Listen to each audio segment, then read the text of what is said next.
Good morning and welcome to Backyard and Beyond.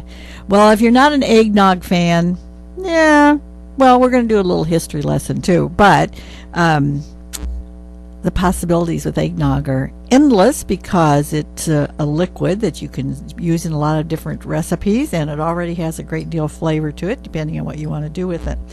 But, as usual, I kind of start out with the eggnog history before we get into the possibilities, unending possibilities of how you might use eggnog.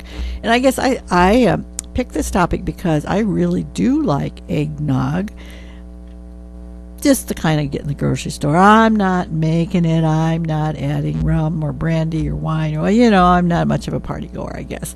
But I really do like the flavor of it. Well, what about eggnog in terms of history? Well, it probably goes back to practically the beginning of time that somebody thought they'd mix some things together. Now, here's a recipe I don't think you want to use. Supposedly, it was uncovered from a first century egg recipe, and they called it eggnog. I'm not sure I would classify this as eggnog. The ingredients are 3 eggs, 1/8 cup of milk. You don't need to write these down. 1 ounce of olive oil. And you put the oil in a shallow pan, bring it to a boil, pour in the egg mixture, and when it's done, you serve it with a coating of honey and cracked pepper. I think that's one recipe that will not go in my file, but it is an interesting thing to listen to, I guess, to think about. Well, many people, of course, do believe that the tradition of eggnog came to America from Europe, which would be logical if we're talking about ancient Rome and Greece and those kinds of places. And, of course, like history of other things, sometimes people can't always agree on this is really the true history. But there are several stories that go around. And, of course, much of history starts with the spoken word before it gets written down. So there are always variations on those stories. Eggnog is related to various milk and wine punches that had been concocted long ago in the old world. But when it came to America, they substituted rum. And of course, rum was one of those things that was available and used in a lot of different ways. In colonial America, rum was commonly called grog, so the name eggnog is likely derived from the descriptive term of egg and grog, soon shortened to egg grog. Well, that's one version. Here's another one. It said that the nog part of eggnog comes from the word noggin. But noggin isn't, I think of noggin as a head.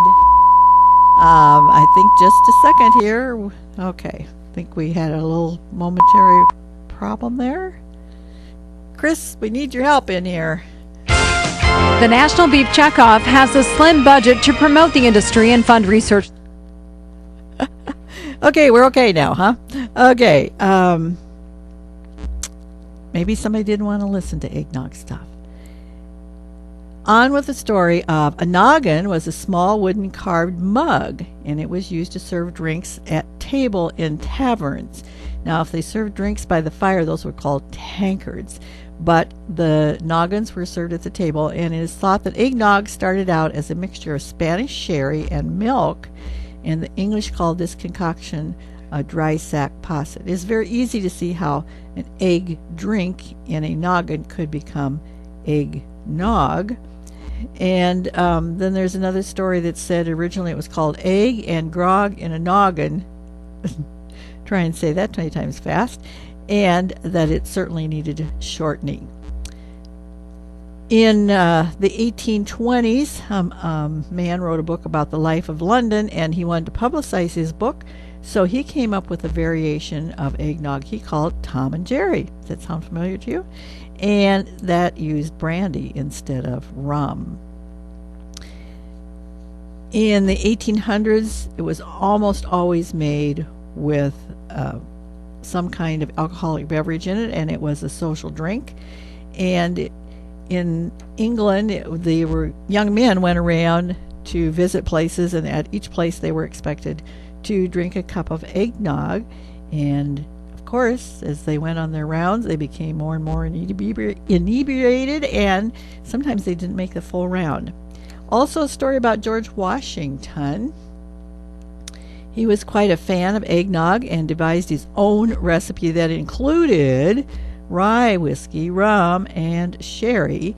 It was reported to be a stiff drink that only the most courageous were willing to try. Not too many people will be standing after one or two of those.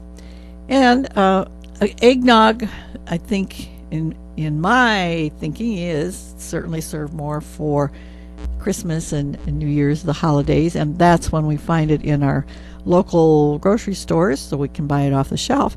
Of course, you can make it year-round if you're a real fan and you'd like to use it in a number of recipes. Well, the traditional eggnog recipe, and believe me, there are hundreds of recipes, but this is one that a person has said is traditional, and I'm not going to give you the amounts, but here are the ingredients. It does start with 12 eggs, so we're going to make a big batch here. Milk, heavy thickened cream, bourbon, sugar, brandy, and nutmeg. Well, that's going to make a pretty celebratory drink. I think nutmeg is one of the things, that nutmeg flavor and the rum flavor are two of the things that really make eggnog rather unique. Well, when I went checking, I just started checking on what could you do with eggnog besides just drink it, which is great. And it could be great in calories, by the way, too. If you're buying it at the grocery store, just to get an idea, take a look at that ingredient list that shows you the calories. A cup of regular eggnog without an alcoholic beverage could be as much as 500 calories. Whoa. Now, if you buy the light, which, after a taste of the regular and you go to the light, you go, I don't know. But if you don't taste the regular, the light is good. It would be half the number of calories. And, of course, you are getting some fairly good amount of protein and some calcium and those kinds of good things too, but that's probably not why we choose to drink eggnog. Well, when you think about the properties of eggnog, and you take a look at a recipe, you can do some substituting pretty easily. Eggnog French toast. Well, that would be real easy. You just use the eggnog instead of the milk, and you can leave the eggs out altogether if you wish. Just soak the bread in the eggnog and put it on the grill or in your frying pan, and there you go, eggnog French toast. But you could also make a pie with it, and one version of that is a pumpkin eggnog pie. And to do that, you just substitute the eggnog for the evaporated milk, and there you go, eggnog flavored pumpkin pie.